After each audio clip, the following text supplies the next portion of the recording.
O tema dessa ministração hoje, eu confesso que fiquei na dúvida de como colocar um tema para essa palavra de hoje. Mas veio ao meu coração o tema que está aqui. Eu queria que você ficasse muito ligado agora, prestando atenção, que nós vamos te passar. A vida que escolhemos viver é o tema dessa mensagem. A vida que escolhemos viver. Você sabe que chega uma fase da nossa vida, aí vão dizer, olha, o pastor vai falar. Chega uma fase da nossa vida que você fica mais maduro. Você fica mais pé no chão, mais seletivo. É verdade, é uma boa palavra. Você fica mais seletivo, você se aborrece menos. Você já não se importa tanto com tantas coisas. Quando a gente está assim, mais jovem, lá nos 20 anos, 25, você está, não, vou comprar carro, vou comprar casa, vou fazer isso, vou fazer aquilo. Aí, irmão, depois que chega aos 50, mas muda. Não sei você. Não é que a gente perca assim, os objetivos da vida, de alcançar alguma coisa, nada disso. Mas a nossa vida, como disse muito bem o Delma, que usou a palavra certa, a gente fica mais seletivo, a gente para antes, pensa, vê se vale a pena mesmo, vale a pena esse preço e tal, aquela coisa toda. Só que nesse decorrer da vida, nossa vida por inteiro, seja a faixa etária que nós tivermos, nós vamos ter que escolher a forma de nós vivermos. Então, seja você aqui da rede teen, seja você aqui da rede jovem, seja você aqui da rede de homens, mulheres, né? Seja casado, seja solteiro, você e eu vamos escolher a vida que nós queremos viver, a forma como queremos viver.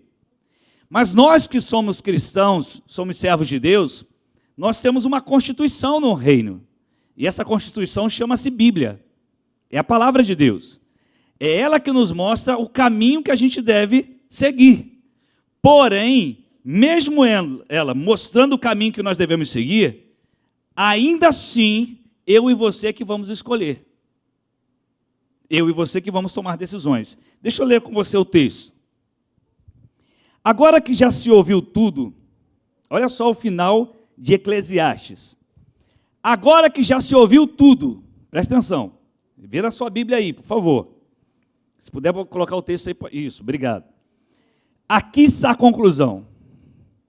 Tema a Deus e obedeça aos seus mandamentos, pois isto é o essencial para o homem. Eu não sei como está na sua versão aí. Tem uma expressão diferente em algumas versões. Como é que está na sua versão? Está diferente? Porque todo mundo está usando a NVI aqui? É o dever de todo homem, ok? Pois Deus trará a julgamento tudo o que foi feito, inclusive tudo o que está escondido, seja bom, seja mal. Nós sempre repetimos que a vida ela é feita de escolhas, e é fato, poucas coisas nós não escolhemos na vida. Por exemplo, o ambiente familiar onde nós nascemos, você não escolhe onde você vai nascer. Eu vou escolher, antes de nascer, eu vou escolher onde eu vou nascer. Se você pudesse escolher, o que você faria? Aí você poderia escolher? Não, você não pode, porque esse é um aspecto da vida que nós não podemos escolher.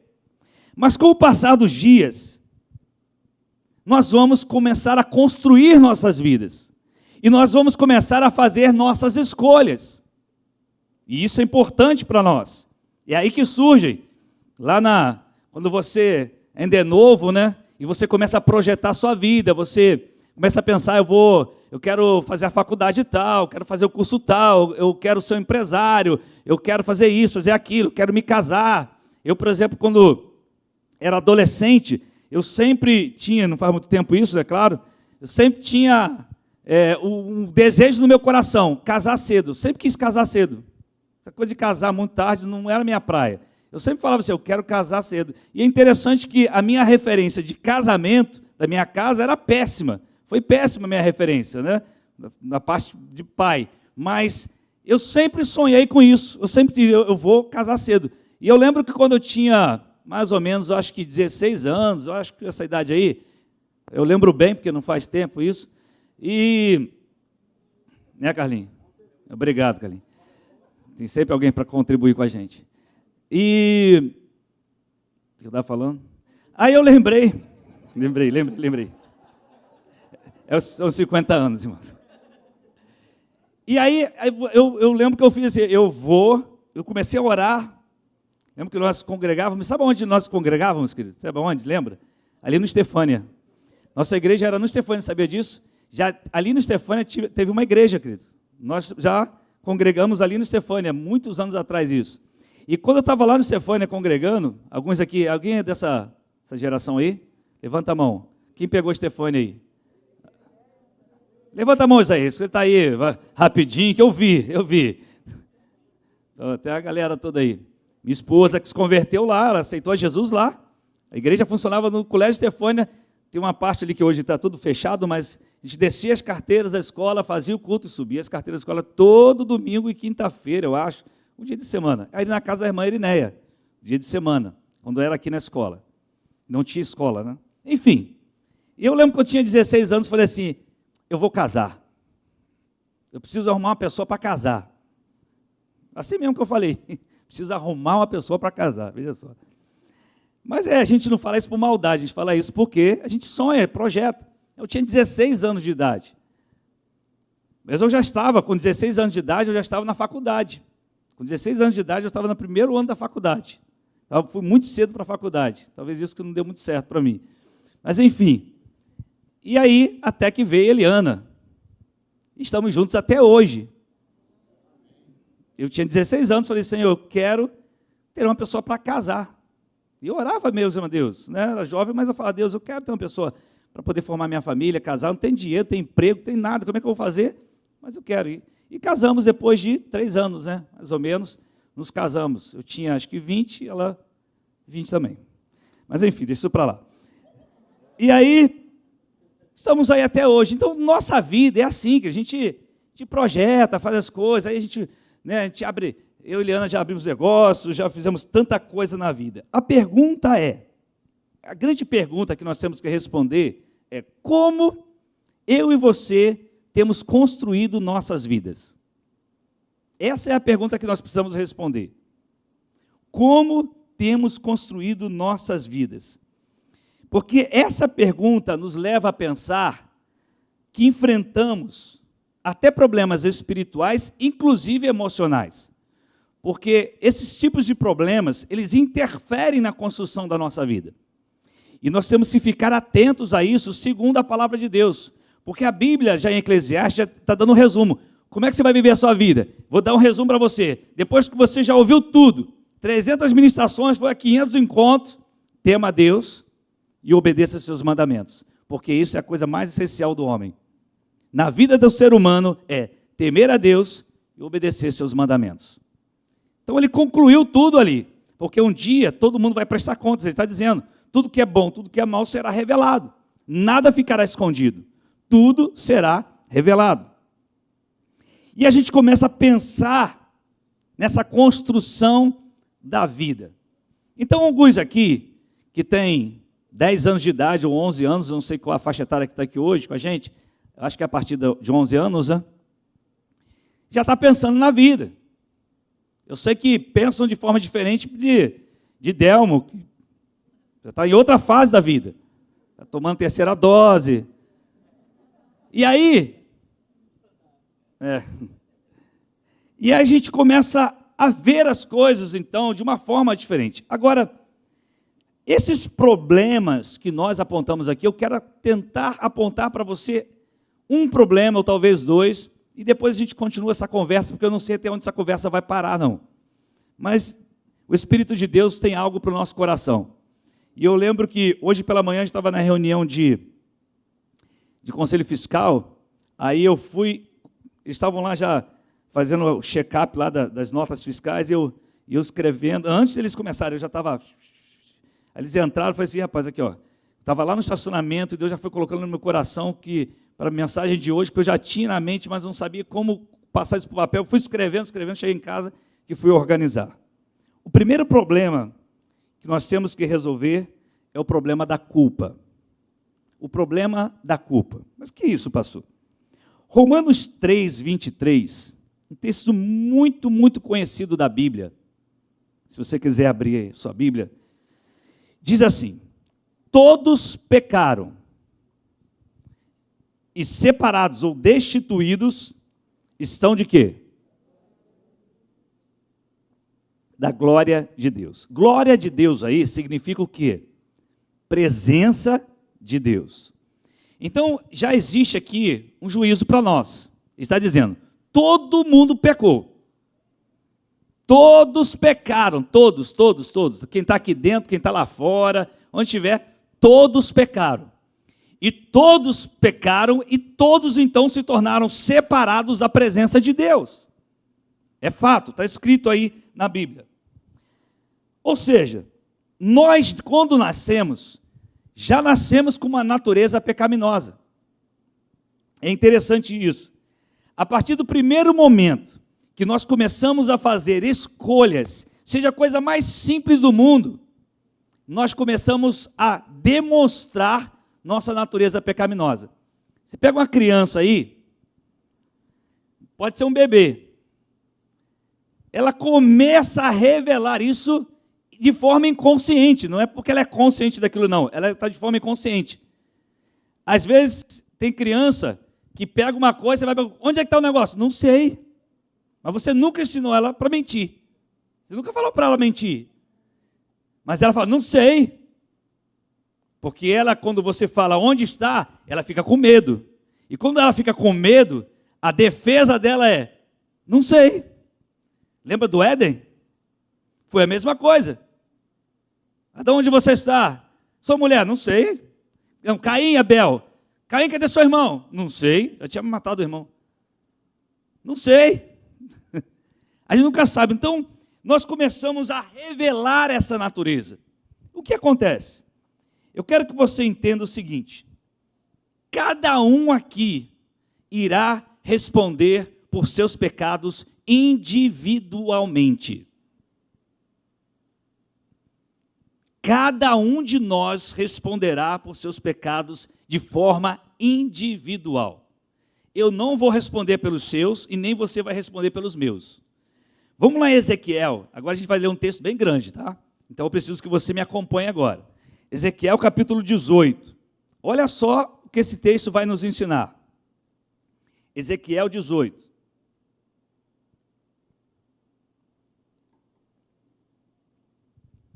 Vamos lá, podemos? Ezequiel capítulo 18, está na Bíblia. Está aí, você vai achar. Ezequiel capítulo 18, a partir do versículo 1. Vamos lá. Essa palavra do Senhor veio a mim. Deus falando então a Ezequiel, o profeta. O que vocês querem dizer quando citam esse provérbio em Israel, sobre Israel? Acharam aí? Amém? Os pais comem uvas verdes e os dentes dos filhos se embotam. Juro pela minha vida, palavra do soberano Senhor, que vocês não citarão mais esse provérbio em Israel, pois todos me pertencem, tanto o pai como o filho me pertencem. Aquele que pecar é que morrerá. Suponhamos que haja um justo que faz o que é certo e direito. Ele não come nos santuários que há nos montes, nem olha para os ídolos da nação de Israel. Ele não contamina a mulher do próximo, nem se deita com uma mulher durante os dias de sua menstruação. Ele não oprime ninguém, antes devolve o que tomou como garantia no empréstimo. Não comete roubos, antes dá sua comida aos famintos e fornece roupas para os despidos. Ele não empresta visando algum lucro, nem cobra juros. Ele retém a sua mão para não cometer erro e julga com justiça entre dois homens. Ele age segundo os meus decretos, Deus está falando, e obedece fielmente às minhas leis. Esse homem é justo, com certeza ele viverá. Palavra do soberano Senhor. Suponhamos, então, que esse homem, o texto está dizendo aí, continua, ok? Suponhamos que ele tenha um filho violento. Então, esse homem justo, que anda em retidão com o Senhor, vamos dizer que ele tenha um filho violento. Olha só o que está dizendo o texto. Que derrama sangue ou faz qualquer uma dessas outras coisas, embora o pai não tenha feito nenhuma delas. Ele come nos santuários que há nos montes, ele contamina a mulher do próximo, ele oprime os pobres necessitados, ele comete roubos, não devolve o que tomou como garantia, volta-se para os ídolos, comete práticas detestáveis, empresta visando algum lucro e cobra juros. Deverá viver um homem desses? Não, diz a palavra de Deus. Por todas essas práticas detestáveis, com certeza, será morto, e ele será responsável por sua própria morte. De quem ele está falando aqui? Do filho daquele que anda em retidão.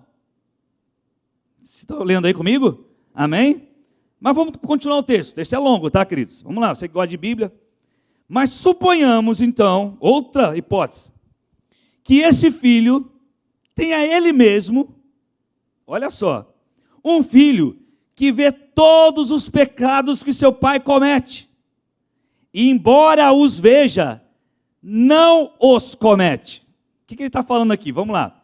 Tem o pai que anda em retidão, mas apesar do pai andar em retidão com Deus, o filho anda longe de Deus, apesar de ver o pai andar em retidão. Só que esse filho que está andando longe de Deus, também tem um filho, e esse filho decide andar em retidão como seu avô. Entenderam o texto aí? É isso que ele está dizendo. Então suponhamos que esse filho tenha ele mesmo um filho que vê todos os pecados que seu pai comete, e embora veja os pecados do seu pai, não os comete. Ele não come nos santuários que há nos montes, nem olha para os ídolos da nação de Israel, não contamina a mulher do próximo, não oprime ninguém, nem exige garantia para o empréstimo, não comete roubos, mas dá sua comida aos famintos e fornece roupa aos despidos. Ele retém a mão para não pecar e não empresta visando algum lucro, nem cobra juros, obedece às minhas leis e age segundo os meus decretos.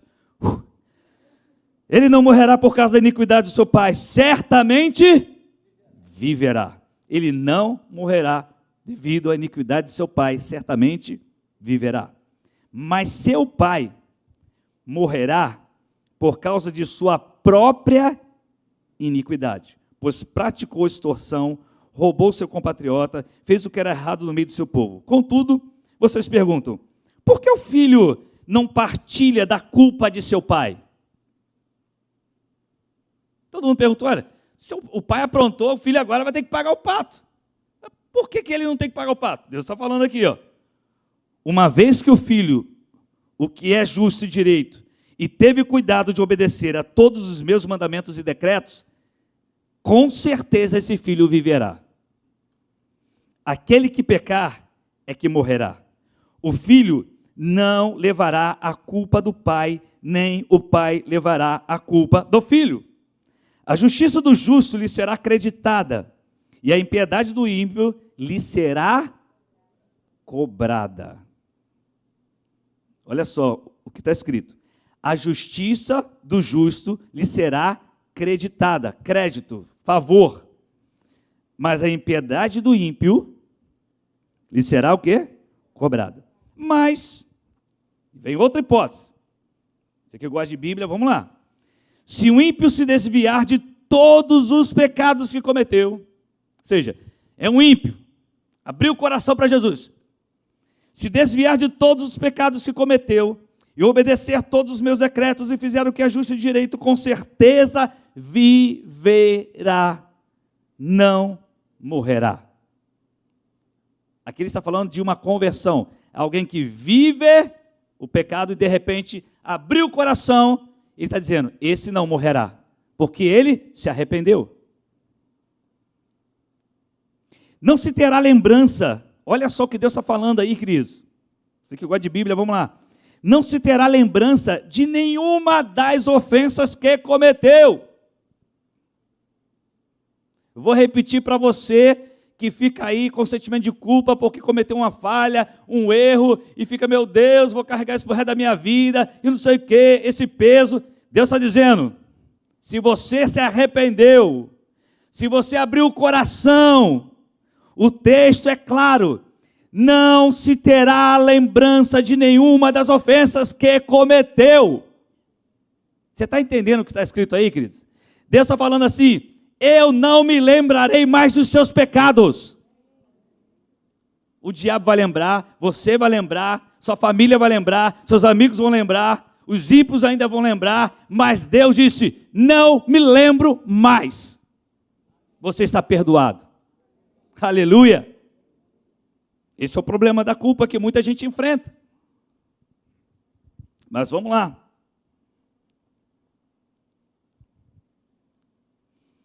Teria eu algum prazer na morte do ímpio? Palavra do soberano Senhor. Ao contrário, acaso não me agrada vê-lo desviar-se dos seus caminhos e viver? Esse é o que agrada o coração de Deus. Se porém, aí vem, olha só, hein? Se porém um justo se desviar da sua justiça e cometer pecado e as mesmas práticas detestáveis dos ímpios, aí Deus pergunta, esse justo deverá viver? Aí Deus responde, nenhum de seus atos justos será lembrado, por causa da infidelidade de que é culpado e por causa dos pecados que cometeu. Ele morrerá. Contudo, vocês dizem, o caminho do Senhor não é justo. Ouça, ó nação de Israel, o meu caminho é injusto? Não são os seus caminhos que são injustos? Se um justo desviar-se de sua justiça e cometer pecado, ele morrerá por causa disso. Por causa do pecado que cometeu, morrerá. Ele está dizendo, é consequência. Isso é justiça. Ele cometeu um ato, ele vai sofrer as consequências. Está escrito aqui. Mas se um ímpio se desviar de sua maldade e fizer o que é justo e direito, ele salvará a sua vida. Por considerar todas as ofensas que cometeu e se desviar delas, ele com certeza viverá, não morrerá.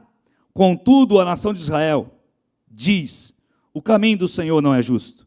São injustos os meus caminhos, ó nação de Israel?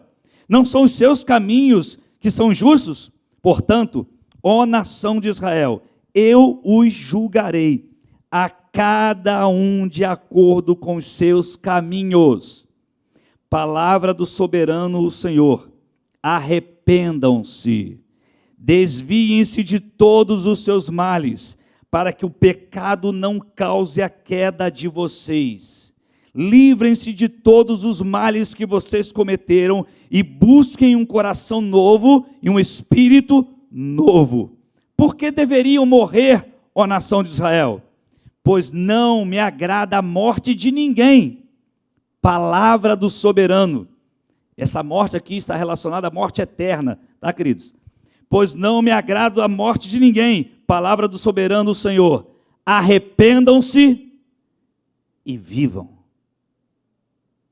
Aleluia. Aí vem a seguinte pergunta: de quem é a culpa por eu estar vivendo essas crises? Agora é uma pergunta pessoal. Você tem que responder. De quem é a culpa por eu estar vivendo essas crises? De quem é essa culpa? De quem é essa culpa? É minha. Porque o texto está dizendo, cada um responderá por si. Cada um dará contas por si. Então, eu estou enfrentando crises. Algumas dessas crises, elas são causadas, na sua maioria, por situações que nós plantamos. Vou dar um exemplo, até enfermidades. Quando eu estava enfermo, quando eu fiquei enfermo, eu não fiquei enfermo porque tinha uma porção de problema na igreja. Problema nós vamos ter para o resto da vida, queridos. O problema foi que eu não me tratei na hora certa com a pessoa certa, da forma certa. E aí isso me causou um problema, uma crise, que eu poderia ter evitado se eu tivesse feito a coisa certa, no tempo certo. Alguém vai dizer, meu Deus, eu estou aqui, né, com 30 quilos acima do peso, não estou aguentando. No lado do louvor, eu dou 2 pulos, nem saio do lugar. Eu preciso do médico me tratar. O que está acontecendo com você? A culpa é de quem? É sua. É minha. A gente não se cuida. Come o que tiver na frente, bebe o que tiver na frente. Claro, tirando a bebida alcoólica, é óbvio. Em nome de Jesus, né? E vai bebendo refrigerante à vontade. E aí depois, meu Deus, estou aqui. Meu coração não se cuidou. De quem é a culpa por eu estar vivendo certas crises? Certas crises. É claro que existem situações que vêm, uma enfermidade chegou à tua porta. Você plantou para isso. Tem algumas que não, querido, que acontecem. Nesse mundo nós estamos sujeitos, infelizmente. Mas Deus vai te sustentar. Então, de quem é a culpa de eu estar enfrentando essa crise hoje? É minha. Não são todas as crises que a culpa é só minha. Mas a maioria delas, sim. Agora, olha o exemplo de Davi no Salmo 51. Vamos ao Salmo 51.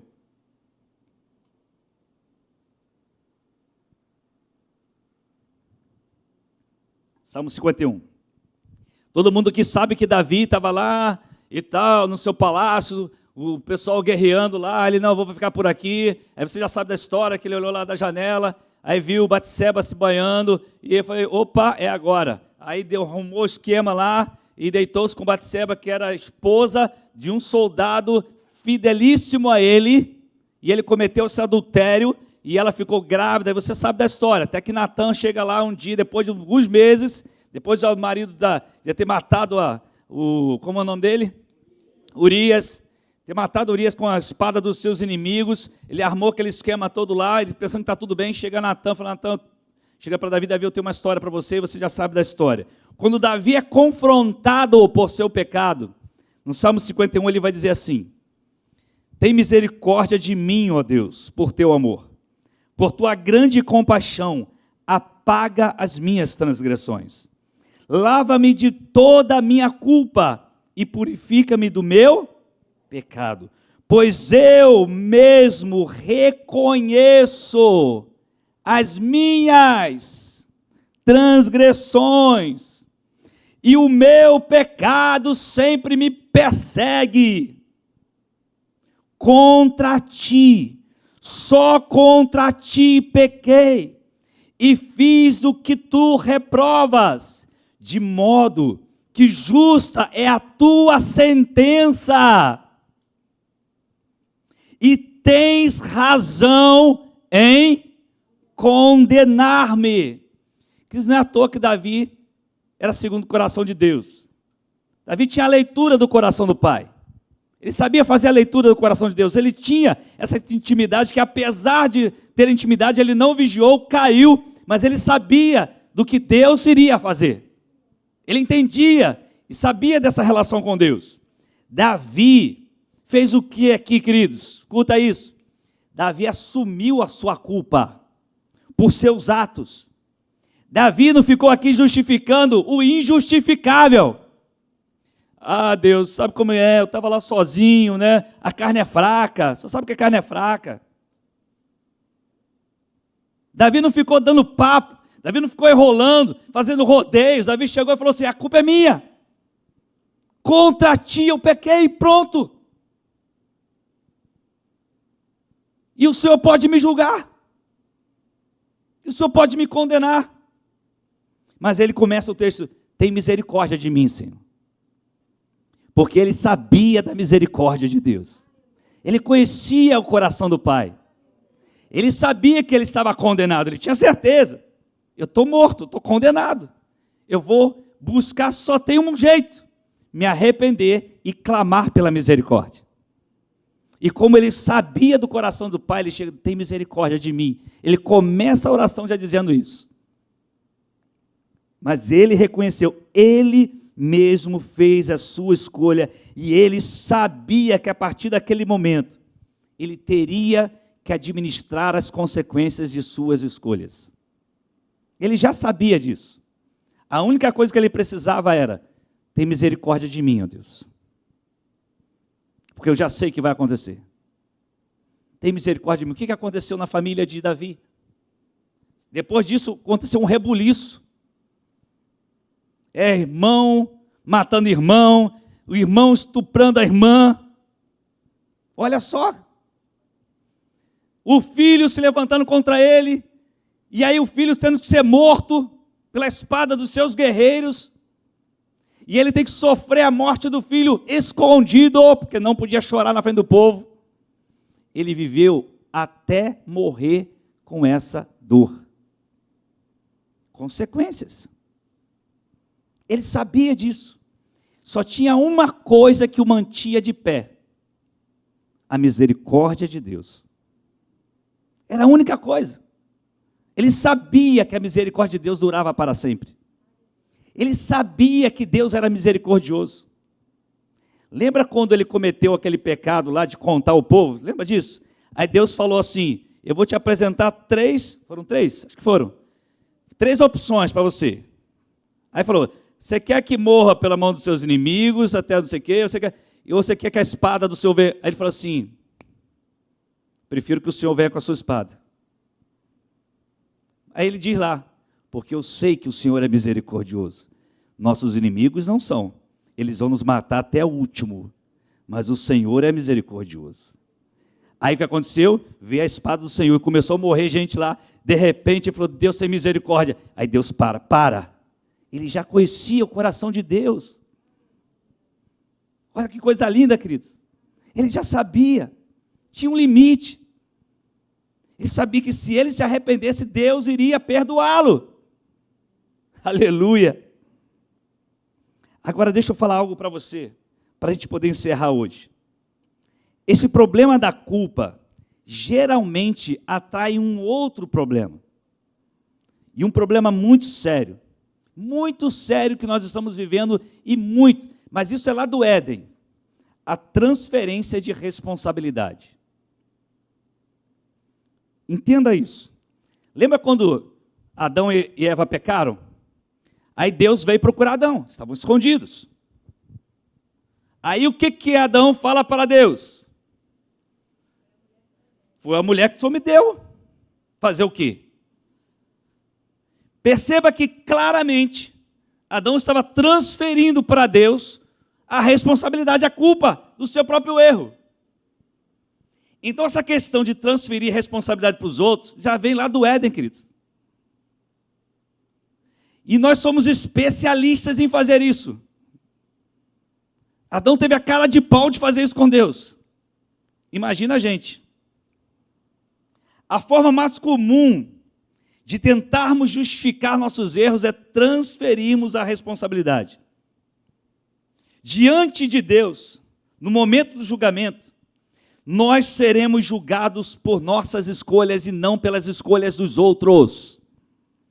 O dia que nós estivermos diante do Pai, na hora do juízo, nós seremos julgados por nossos atos, não pelos atos do outro, não do seu esposo, da sua esposa, do seu filho, do seu pai, de sua mãe. Cada um será julgado por seus próprios atos.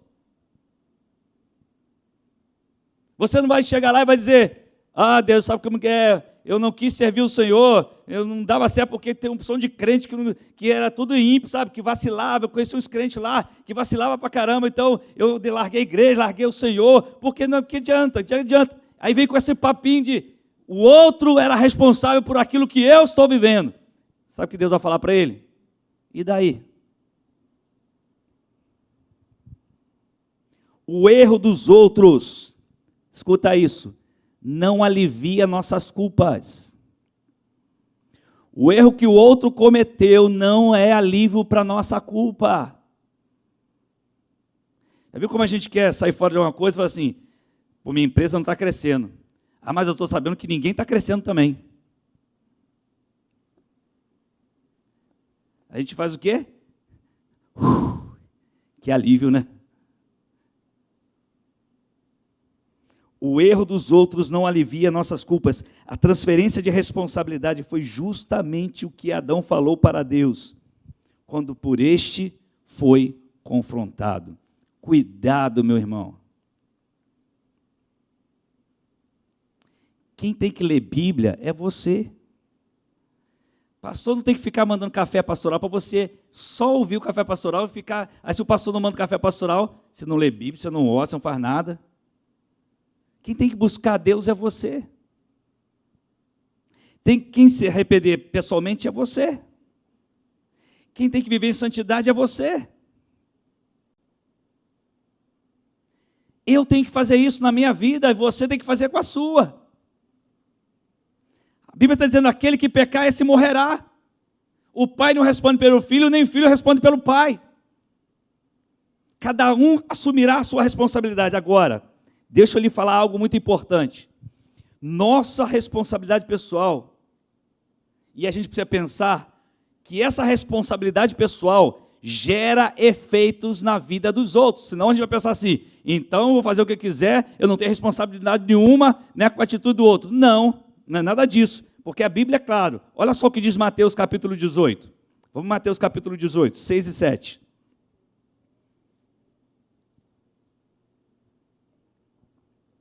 Olha Jesus falando. Mateus 18, a partir do versículo 6 e 7, né? Mas se alguém fizer cair no pecado um desses pequeninos que creem em mim, melhor lhe seria amarrar uma pedra de moinho no pescoço. Quem está falando aqui, irmãos? Quem está falando aqui? Ô jovem, quem está falando aqui? Jesus, sabe quem é Jesus? Jesus, que ele morreu na cruz e ressuscitou. Jesus, por amor por mim, você está dizendo, se alguém fizer cair no pecado um desses pequeninos que crê em mim, ele está dizendo que há uma responsabilidade da nossa parte. Melhor seria amarrar uma pedra de moinho. Já viu pedra de moinho na Israel? Quem já foi sabe. No pescoço. Não tem jeito, meu irmão. E se afogar nas profundezas do mar. Jesus está mandando a gente cometer suicídio. Porque o que ele quer nos mostrar é que quando nossa responsabilidade é deixá-la de lado, achando que eu posso viver de forma egoísta, sem pensar que as minhas atitudes não vão mover a vida dos outros, eu estou cometendo um suicídio. Você está entendendo isso, querido? Você está entendendo o que a gente está falando aqui? Que o Espírito está te conduzindo?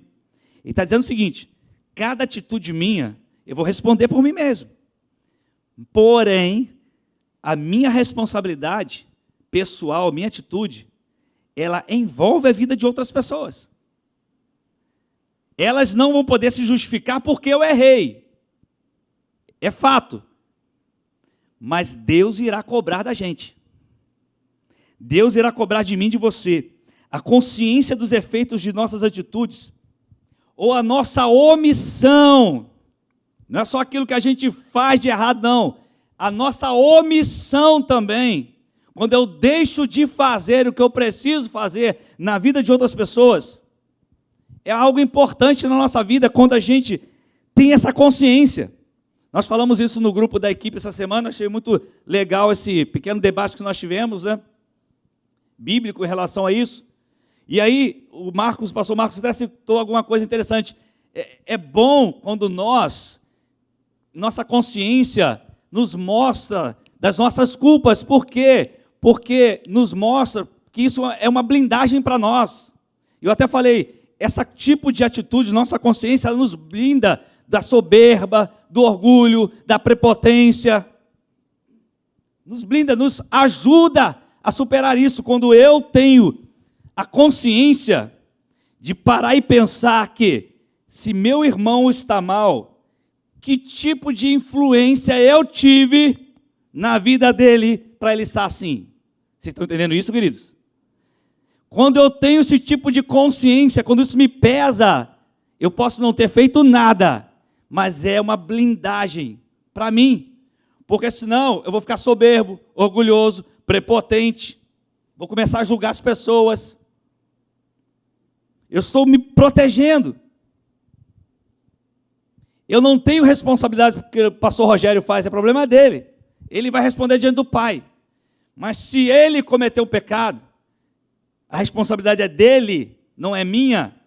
Mas eu também tenho que parar e pensar, eu fiz algo para ajudá-lo?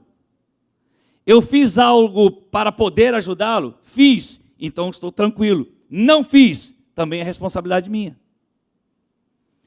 O que ele fez, ele vai responder por ele mesmo. Ele não vai poder diante do papai lá, né, de Deus, falar assim, o pastor não me procurou, o pastor não me ajudou, o pastor não sei o quê, o pastor não estava comigo, o pastor não me aconselhou, o pastor não quis me atender, o pastor não sei o quê. Ele pode dizer isso quantas vezes quiser, Deus vai falar, você vai pagar por aquilo que você fez. Pronto. Deixa que lá com Wagner eu resolvo. Lá é outro caso. Mas não se justifica com isso não. Ninguém vai diminuir sua pena por causa disso. Vocês estão entendendo, queridos? Aí a gente olha para isso tudo, a gente está pensando sobre como nós estamos construindo a nossa vida. Porque nós começamos a viver uma vida, muita gente vivendo como vítima de tudo. É um vitimismo, irmãos. Eu sou assim porque meu pai e minha mãe. Eu sou assado porque meu tio e minha tia. Eu sou assim porque eu não estou por causa do pastor ou da pastora. Não sou assim por causa do meu líder e minha líder. Irmão, vamos parar com esse espírito de vitimismo aí. Se for desse jeito, se for assim, eu já estava, tchau e benção há muito tempo. Já fui enganado, já fui traído, já fui caluniado, já fui desprezado, já fui humilhado por discípulo. Se fosse pensar assim, não estaria com vocês aqui hoje. Mas há algo que é mais forte. A misericórdia do Senhor são a causa de não sermos consumidos. É a mentalidade de Davi. Sabe qual é a solução para a gente? Só tem uma solução: o perdão. O perdão é o caminho de restauração em todos os sentidos. O perdão de Deus nos é dado quando nós nos arrependemos de forma genuína, então Ele nos liberta da condenação eterna. E essa foi a ação de Deus para conosco. Romanos 5,8 diz, mas Deus prova o seu amor para conosco, em que Cristo morreu por nós, sendo nós ainda pecadores. Aleluia! Se não fosse isso, Carlinhos, você e eu não estaríamos aqui.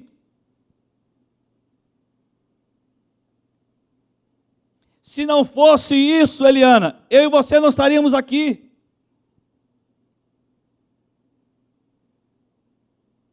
Se não fosse isso, nenhum de nós estaríamos aqui agora.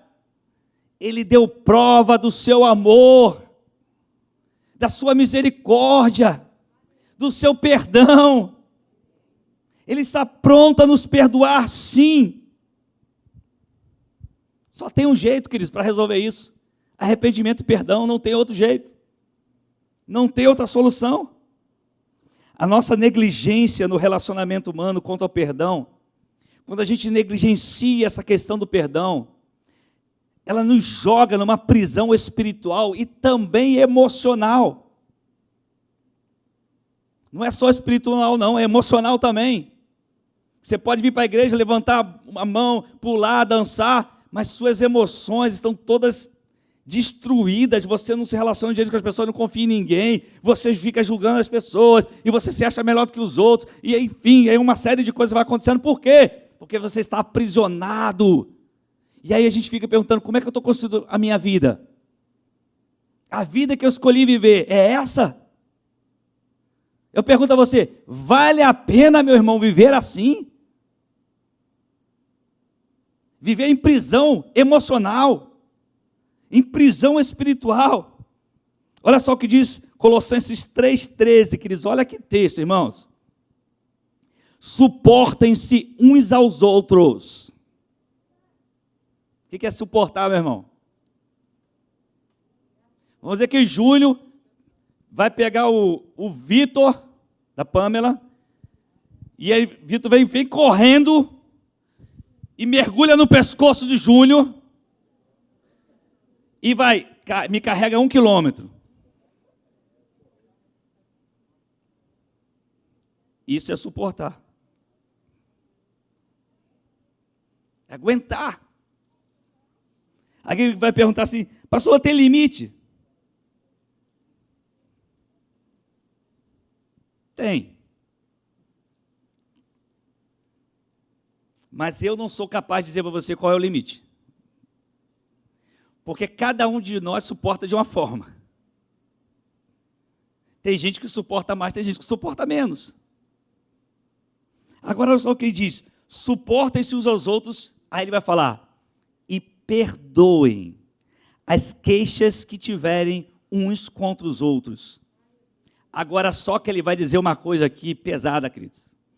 Perdoem como o Senhor lhes perdoou. O que nós lemos lá em Ezequiel?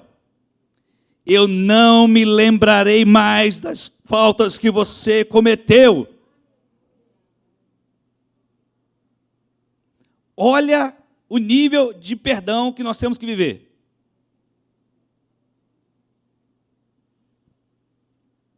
É por isso que criança é algo interessante, que elas brigam aqui, em 2 minutos elas estão brincando juntas ali, e já esqueceram tudo o que aconteceu. Mas nós não, querido.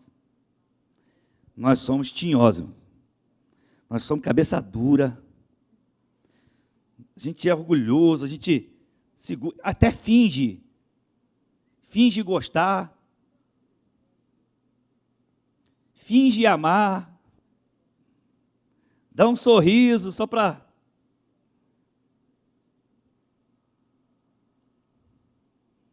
Entenda uma coisa, o perdão de Deus não nos torna livres de consequências que teremos que administrar.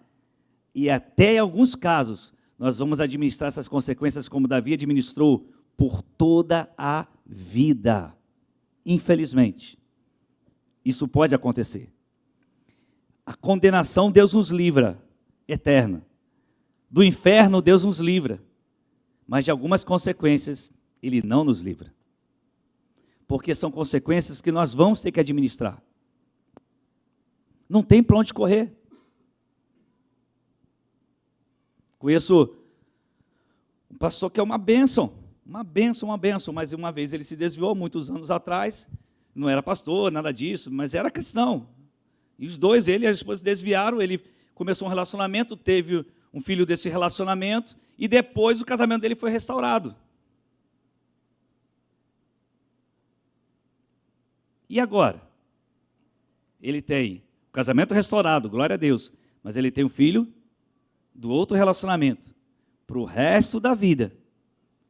Ele tem um filho para cuidar. Para o resto da vida ele vai ter que administrar essa consequência. A criança é a consequência não, queridos. O ato dele é a consequência. A responsabilidade dele vai ser maior do que ele imagina. E carrega esse peso, e vai carregar até Jesus voltar. Ou até Jesus o chamar. Então, queridos, nós temos que entender que existem responsabilidades da nossa parte. Tem gente que não assume mais responsabilidade nenhuma.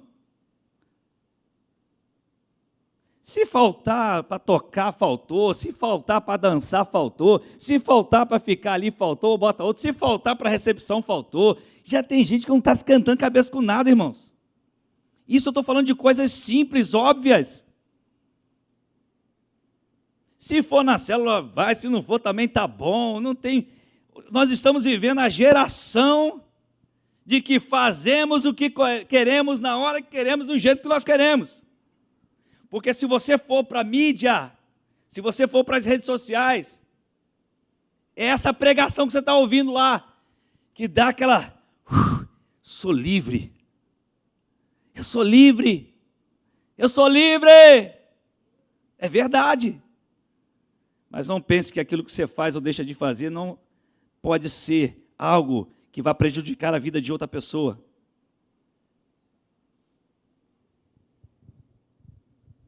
Não podemos transferir responsabilidades para os outros. Líder de célula não responde por você, pastor não responde por você, pastora não responde por você.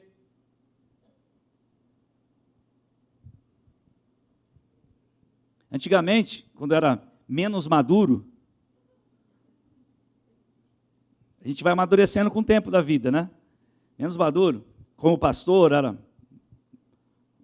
ainda sou um jovem pastor, mas era mais jovem ainda.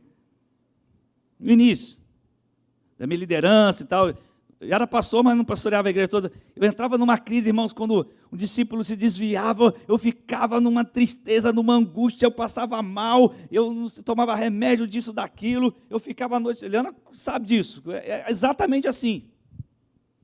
E eu tinha que ir na casa da pessoa, eu tinha que buscar, eu tinha que fazer acontecer, que eu não sei o quê. Eu me sentia culpado, irmãos. Se aquela vida se desviasse, eu falava, meu Deus, a culpa é minha. Aí o tempo vai passando. E a gente vai começando a conhecer a vida. Conhecer a palavra, amadurecer com a vida. E aí a palavra vai nos revelando que cada um tem que assumir suas próprias responsabilidades. Aí eu já tive casos de gente que foi lá, cometeu aí um ato qualquer desse no mundo aí, e aí vem para a igreja, pastor, preciso que o senhor me ajude, sair dessa situação. Tá bom, meu irmão, olha, eu só posso te atender terça-feira, não, tem que ser agora. Não, mas eu não posso, só posso atender dia tal. Tem que ser agora. Agora eu não posso. Agora não tem como. Eu aprendi a falar não. Quando eu não posso, eu não posso. Quando eu posso, eu falo. Agora eu não posso. E outra coisa para resolver, que é mais importante nesse momento para mim. Apesar de sua situação ser grave, mas não fui eu que fui lá fazer aquilo lá. Aí depois o pastor não atende. Não estou mais nessa igreja, porque o pastor não me atendeu. Toma vergonha nessa cara, meu irmão. Na hora de deitar lá na cama com o outro, deita. Na hora de se corromper lá, se corrompe. Aí depois vai dizer, é o pastor, eu saí da igreja. Ah, meu irmão, pelo amor de Deus. Assuma a sua culpa e sua responsabilidade. Tomei Siqueira Júnior hoje. Assuma. Estou brincando, mas é sério, queridos. Só para descontrair, mas é sério. Sabe por quê, Júnior? Sabe por quê, meu irmão? Porque a gente fica doente. Doente mesmo, do físico. Aí até que Deus levantou alguém e falou assim, Wagner, para, senão você vai morrer. Você vai ter um AVC. A gente sofre quando nosso irmão está desviado? Sofre, irmãos. A gente quer que isso aconteça? Não. A gente quer ajudar? Quer. Mas as pessoas precisam aprender a assumir suas responsabilidades e as consequências dos seus atos. E não ficar jogando a culpa em outro. Como que você escolheu viver a sua vida? Vítima de tudo ou assumir seus próprios erros? Eu estou aqui hoje, eu posso errar amanhã. Já errei tantas vezes e vou errar ainda, infelizmente. Mas uma coisa eu tenho vergonha quando eu erro. Eu sinto vergonha. Só que tem gente que virou sem vergonha. Não está me ligando mais. Daí, eu fico pensando, o texto de Eclesiastes, depois que você já ouviu tudo, a conclusão é, tema a Deus e obedeça aos seus mandamentos. Pronto, fechou. Não tem mais nada a falar. Por isso eu estou perguntando, como que você escolheu viver a sua vida? Vítima de tudo que já aconteceu? Que realmente gera problemas na gente, gera mesmo, e a gente precisa ser tratado, a gente precisa de busca, a gente precisa de tratamento, a gente precisa disso tudo, queridos. Não estou dizendo que a gente não tem que fazer isso, a gente tem que fazer, e precisa de ajuda. Deus sempre levanta alguém, e a gente que é servo de Jesus está disposto a ajudar. O único problema que nós estamos tratando aqui hoje é a vida que nós escolhemos, ou seja, eu não posso mais ficar transferindo minhas responsabilidades para os outros. Eu preciso aprender a assumir minhas responsabilidades.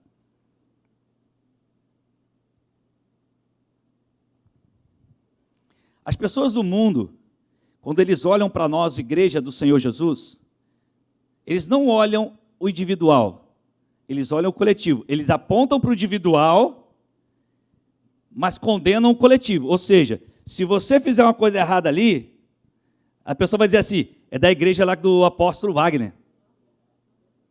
É assim que funciona. É daquela igreja ali renovar, que a igreja só tem doido lá, ó. É daquela igreja ali, ó.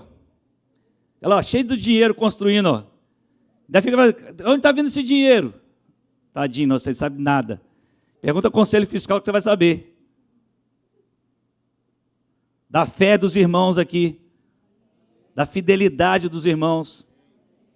Da honra que os irmãos dão ao Jesus. Porque a gente está construindo junto uma mesma coisa. Então essa responsabilidade não tem jeito, queridos. O mundo nos vê dessa forma. Então, quando você dá uma volta ali no mercado e não pagou o que você deve, e não negociou, não acertou e ficou lá, a sua fama de devedor, sabe para quem sobra? Para a igreja. Mas não só para a igreja não, irmãos. Só não. A gente fica com a fama dos outros. Porque o mundo continua a mesma coisa do Éden. Eu não estou na igreja porque fulano errou, porque fulano pecou. Irmão, nenhuma dessas pessoas vai poder se justificar diante do Senhor por isso. A igreja tem sua responsabilidade e precisa cumprir com sua responsabilidade e vai responder se não cumprir. Tanto nessa terra como na eternidade. Mas assumir a culpa dos outros, não. Cada um responde por seus atos. O que nós temos que fazer? O texto é claro. Arrependam-se e vivam. Como você quer viver? Arrependa-se e viva. Sem ser vítima. Assumindo, Davi foi lá, pequei, vacilei, errei mesmo. Tem misericórdia de mim, Senhor. Vou fazer o quê? Errei. Contra ti somente eu pequei, fui eu que pequei, fui eu que mandei tomar aquela mulher, fui eu que mandei matar o rapaz lá de outro jeito, fui eu que esquematizei a morte dele, eu queria que ele morresse mesmo. Fui eu. Não foi os soldados, não é a culpa de quem eu mandei fazer lá, que os meus assessores mandaram fazer isso, porque eles sabiam. A culpa é minha. Que Deus ministre ao nosso coração, queridos. Que Deus fale ao teu coração. Nós somos um corpo. Cada atitude nossa, lá fora, ecoa na nossa coletividade. Isso é muito sério. Só que diante de Deus, cada um vai responder na sua individualidade. Diante do mundo, nós podemos ser taxados de muita coisa.